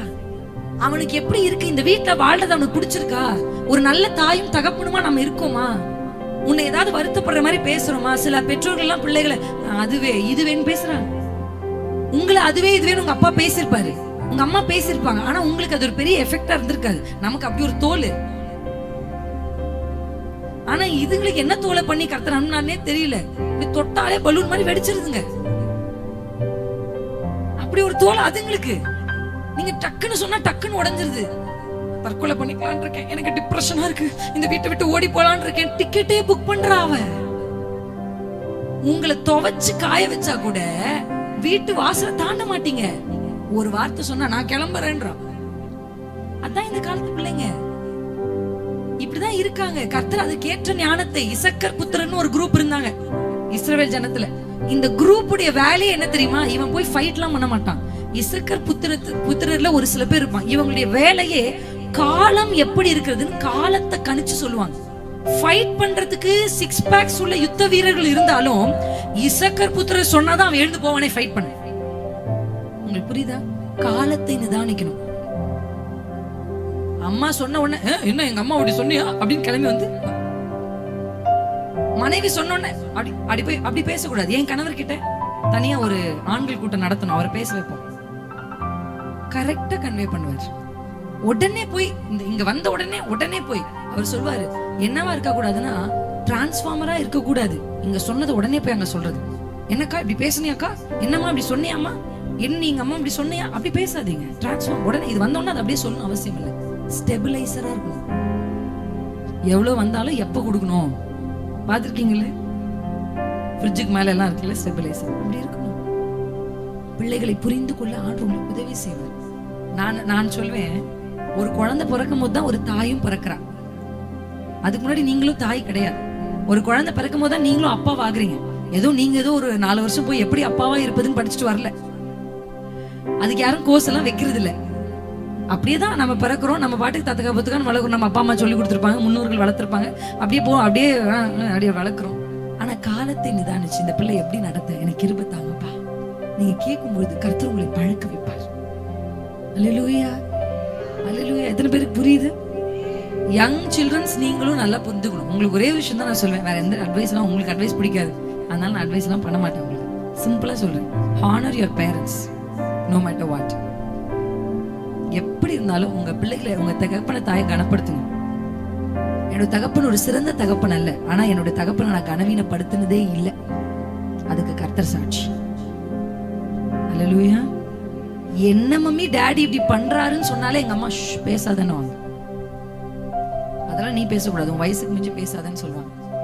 கனவீனப்படுத்தினது இல்லை, அப்படி பண்ணாததுனால தான் கர்த்தருடைய தயவு வாழ்றோம். அல்லேலூயா. கனவீனப்படுத்தாதீங்க. உங்களுக்கு பிடிக்கலனாலும் அமைதியா அதை அட்ஜஸ்ட் பண்ணிக்கோங்க. அவங்களுக்கு நாங்க முடிந்த அளவுக்கு சொல்லி கொடுக்குறோம், ஆனா நீங்க அட்ஜஸ்ட் பண்ணி அவங்கள கனப்படுத்தி அவங்கள ஹானர் படுத்துங்க. அவங்க வேர்ட்ஸை நீங்க ஹானர் படுத்தணும். எடுத்தறிஞ்சு பேசுறது அதை நீங்க செய்யாம இருக்கணும். நான் உங்களை அதை ரொம்ப பணி கூட கேட்டுக்கிறேன், ஏன்னா அது நல்லது இல்ல. It's not good for you. Amen. கீழ்ப்படிந்திருங்கள், கர்த்தர் உங்களை காப்பாற்றுவார். எத்தனை பேருக்கு புரியுது? அல்லேலூயா. இன்னைக்கு ஒரே ஒரு விஷயம் தான், எத்தனை பேர் வாலண்டியர் பண்ண போறீங்க? நீதியை சரி கட்ட அவர் ரெடியா இருக்கார், சத்துருவை அழிக்க அவர் ரெடியா இருக்கார், யுத்தத்தை முடிக்க அவர் நிறைய இருக்கார். அந்த நாள் அவர் குறிச்சிருக்கார். எந்த நாள்? எந்த நாள்? அந்த நாளிலே 430 வருஷத்தினுடைய போராட்டம் முடிவுக்கு வருது. 20 வருஷத்தினுடைய ஒடுக்குதல் முடிவுக்கு வருது. அல்லேலூயா, அல்லேலூயா. 40 வருஷத்தினுடைய போராட்டம் முடிவுக்கு வருது. தாவீதுக்கு ஒரு நாள், இஸ்ரவேல் ஜனங்களுக்கு ஒரு நாளை கர்த்தர் குறித்திருந்தார். உங்களுக்கு ஒரு நாள் ஆண்டவர் குறிச்சிருக்கார். ஆனா அந்த நாளுக்கு ஆண்டவருக்கு யார் தேவை தெரியுமா? வாலண்டியர்ஸ் தேவை. வீட்டுக்கு ஒரு ஆள் வாலண்டியரா வாங்க. அது தகப்பனா இருக்கலாம், தாயா இருக்கலாம், பிள்ளைகளா இருக்கலாம். அல்லேலூயா. உங்க வீட்டுக்கு நீங்க வாலண்டியரா வரலாம். என் வீட்டுக்கு நான் வாலண்டியரா வந்தேன்.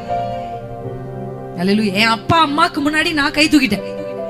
அதனால கர்த்தர் என்னை ஒரு வாய்க்காலாய் பயன்படுத்தி என் குடும்பத்தை கர்த்தர் காப்பாற்றி வைத்திருக்கிறார். இதுல எந்த சந்தேகமும் இல்லை. ஆனா எந்த ஒரு மனுஷன் கர்த்தருடைய யுத்தத்தை நீங்க கை தூக்கினா போதும், அவர் உங்கள் விரலை பழக்க வைப்பார், போருக்கு பழக்க வைப்பார், யுத்தத்துக்கு பழக்க வைப்பார். எப்படி? எத்தனை பேர் ஆயத்தமா இருக்கீங்க? நான் ஒரு யுத்த புருஷனா எழும்ப போறேன். இனி தோற்று போனவளா இல்ல, ஒடுக்கப்பட்டவளா இல்ல, மறுபடியும் இப்ப விடாய்த்து போனவளா இல்ல. தாவீது டயர்டானது உண்மைதான், ஆனா தேவன் அவரை பலத்தினால் இடைக்கட்டி யுத்தங்களை ஓய செய்தார். எத்தனை பேர் ரெடியா இருக்கீங்க? டயர்டா வந்த உங்க மேல ஒரு பெரிய தேவ பலன் இப்ப இறங்க போகுது. உங்கள் விரல்கள், உங்கள் கைகள், உங்கள் உதடுகள், உங்கள் சரீரம், உங்கள் சிந்தைகள், இது எல்லாமே ஒரு யுத்த புருஷனை போல கர்த்தர் மாற்ற போறார். எத்தனை பேர் ஆயத்தமா இருக்கீங்க?